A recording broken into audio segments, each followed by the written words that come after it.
Oh, this is Worldwide Watch, only on CCTV International. Welcome from Wei Sulok in Beijing. Let's get right down to our top story. It's in Singapore, where top defense officials from the United States, South Korea and Japan are meeting to discuss the nuclear issue on the Korean Peninsula. They were speaking on the sidelines of an annual security conference with officials from the Asia-Pacific region. Here's Yang Wei-han with our headline story. Saturday's talks discussed the DPRK's nuclear test as tensions continue to run high in the Korean Peninsula. Defense chiefs from the three countries pledged a united response.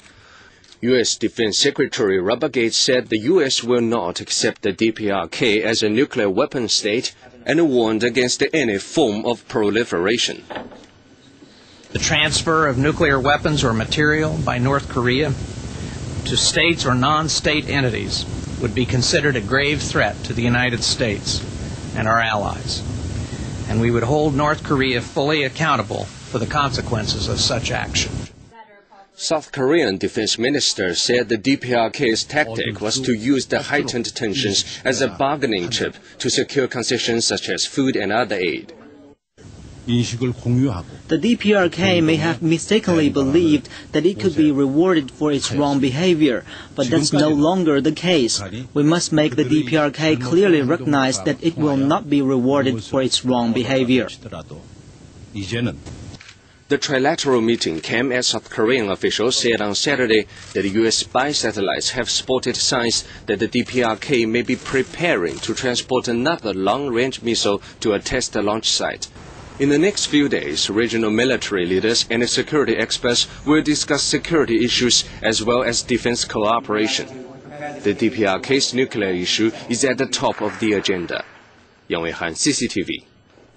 As you just heard, this year's Asia Security Summit is now underway in the island state of Singapore. Representatives from 27 countries and regions, and that includes China, are taking part. A top Chinese army official is urging Pyongyang to move towards removing nuclear weapons on the Korean Peninsula. He's also requesting that all regional parties stay calm after recent tests in the DPRK. We're completely opposed to the nuclear proliferation. Our view is that the Korean Peninsula should move towards denuclearization. We hope that all parties concerned will remain cool-headed and take reasonable measures to address the problem. Meanwhile, tension continues to simmer on the Korean Peninsula, and surveillance planes continue to take to the skies from the Kadena U.S. Air Force base that is in Okinawa, southern Japan. At least one Sentry E-3 aircraft and a surveillance plane was seen taking off early in the morning. 4 combat jets are also seen flying overhead. The U.S. Air Force is on high alert, especially after South Korea's Yonhap news agency said that the DPRK had fired a short-range missile on Friday. Meanwhile, the DPRK has warned that it will retaliate against if UN sanctions are opposed against its latest nuclear test. Washington has warned of a prompt response to any moves that could threaten either America or its Asian allies.